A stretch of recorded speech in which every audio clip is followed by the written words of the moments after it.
Bismillahirrahmanirrahim. Assalamualaikum warahmatullahi wabarakatuh. Waalaikumsalam warahmatullahi wabarakatuh. Kami di kelompok 3 akan mempresentasikan terkait dengan penelitian kuantitatif komparatif.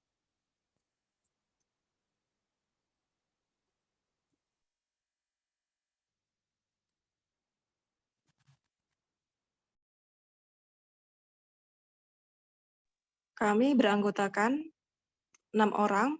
Yang pertama Magfirat Ramadhani, Nasir Abdullah, Sofi Lutfi Aulia, Nur Hasan Cahyadi, Arif Widayanto, dan saya Laili Fadlika. Pembahasan terdiri dari definisi penelitian kuantitatif komparatif, kemudian tujuan metode penelitian kuantitatif komparatif, ciri-ciri penelitian kuantitatif komparatif, syarat-syarat penggunaan metode penelitian komparatif, prosedur penelitian kuantitatif komparatif, kelebihan metode penelitian kuantitatif komparatif, kekurangan metode penelitian kuantitatif komparatif, dan contoh judul proposal penelitian kuantitatif komparatif.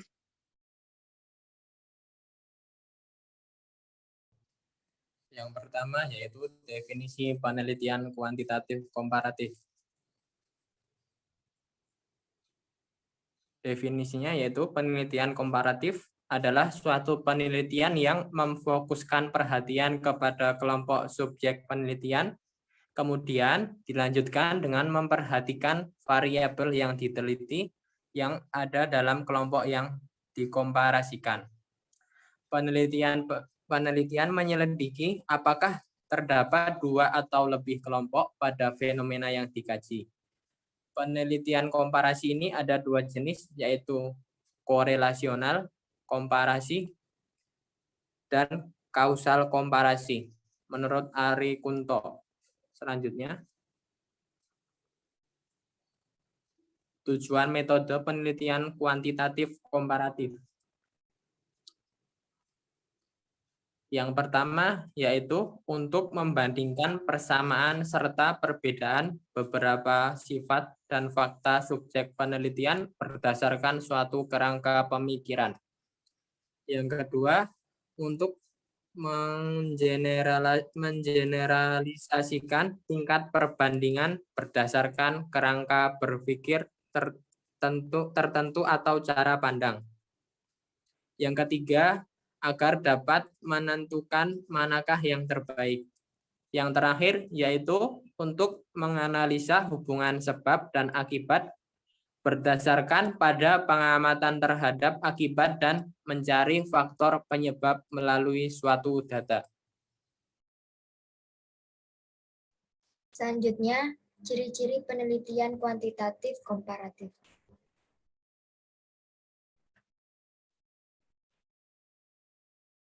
Ciri-ciri metode komparatif ini terbagi menjadi 5. Yang pertama, merupakan 2 atau lebih objek yang berbeda.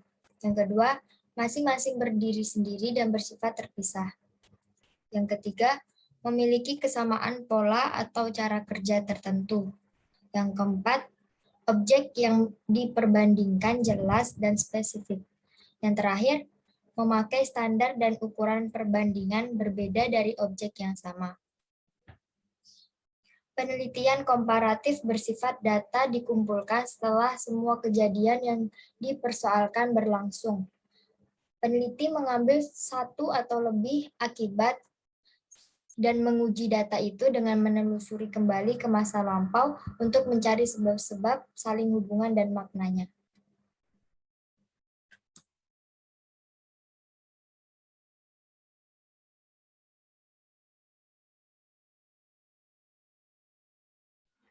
Selanjutnya D. Syarat-syarat penggunaan penelitian kuantitatif komparasi.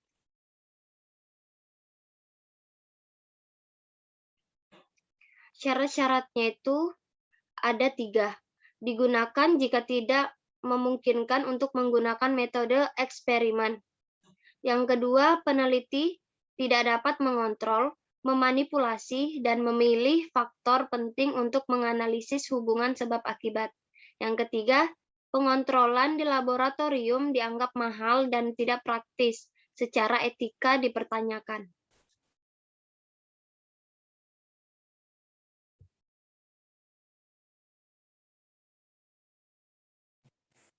Prosedur penelitian kuantitatif komparatif.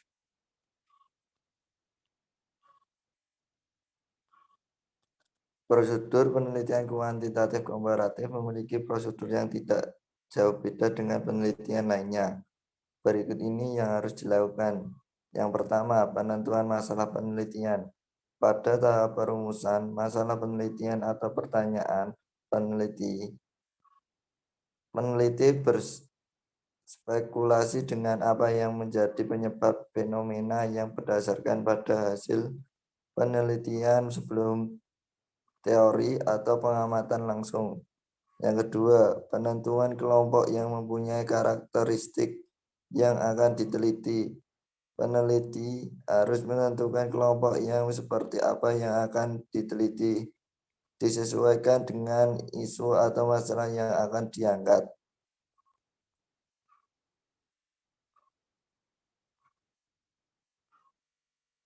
Tiga, pemilihan kelompok pembanding. Setelah memperoleh kelompok yang akan diteliti, langkah berikutnya memilih kelompok pembanding dengan mempertimbangkan karakteristik yang membedakan dengan kelompok penelitian. Kelompok ini harus dideskripsikan secara jelas dan didefinisikan secara operasional untuk masing-masing kelompok yang mewakili populasi yang berbeda. Tidak lupa untuk mengontrol variabel ekstra guna membantu menjamin kesamaan kedua kelompok. Yang poin F yaitu kelebihan metode penelitian kuantitatif komparatif. Kelebihan dari metode ini yaitu yang pertama, menghasilkan informasi yang sangat berguna mengenai sifat-sifat gejala yang dipersoalkan atau apa yang sejalan dengan apa, dalam kondisi apa, pada perurutan dan pola yang bagaimana, dan yang sejenis dengan itu. 2. Adapun kelebihan yang kedua dari metode ini ialah perbaikan-perbaikan dalam teknik, metode statistik, dan rancangan dengan kontrol parsial. Pada akhir-akhir ini telah membuat studi komparasi lebih dapat dipertanggungjawabkan. Kekurangan yang selanjutnya poin G yaitu kekurangan metode penelitian kuantitatif komparatif. Kekurangan dari metode ini yang pertama yaitu tidak adanya kontrol pada variabel bebas. Yang kedua, faktor penyebab bukanlah faktor tunggal yang menyebabkan masalah menjadi sangat kompleks. Yang ketiga, suatu gejala mungkin tidak hanya merupakan sebab akibat dari sebab-sebab ganda. Yang keempat, karena variabel bebas telah terjadi, maka kontrol variabel tidak dapat dilakukan. Yang kelima, tidak terlalu berorientasi hubungan sebab akibat. Yang keenam, metode ini menggolong-golongkan subjek ke dalam kategori dikotomi. Seringkali penelitian yang demikian tidak dapat menghasilkan penemuan yang berguna. Poin H yaitu contoh judul proposal penelitian kuantitatif komparatif. Ini merupakan beberapa contoh-contoh judul dari penelitian komparatif. Yang pertama yaitu ada komparasi presentasi belajar antara peserta didik yang ditugasi pekerjaan rumah secara individu dan kelompok. Pada judul ini bisa kita lihat bahwa ada dua subjek yang dikomparatifkan, yaitu pekerjaan rumah yang secara individu dan kelompok. Yang kedua, perbandingan kerugian pedagang di Solo dengan pedagang di Jakarta akibat kerusuhan. Nah, pada judul ini juga adapun yang dikomparatifkan yaitu pedagang di Solo dengan pedagang di Jakarta yang sama-sama diakibatkan kerusuhan dan menyebabkan kerugian. Yang ketiga, adapun perbedaan kinerja guru BK yang lulus disertifikasi dengan jalur portofolio dan jalur PLPG. Nah, di sini guru BK yang lulus sertifikasi memiliki segi komparatif dalam kinerjanya yaitu pada jalur portofolio dan jalur PLPG. Yang keempat, perbedaan tingkat pemahaman IT berkaitan dengan kelengkapan fasilitas IT di sekolah. Maka inilah beberapa contoh judul dari penelitian komparatif.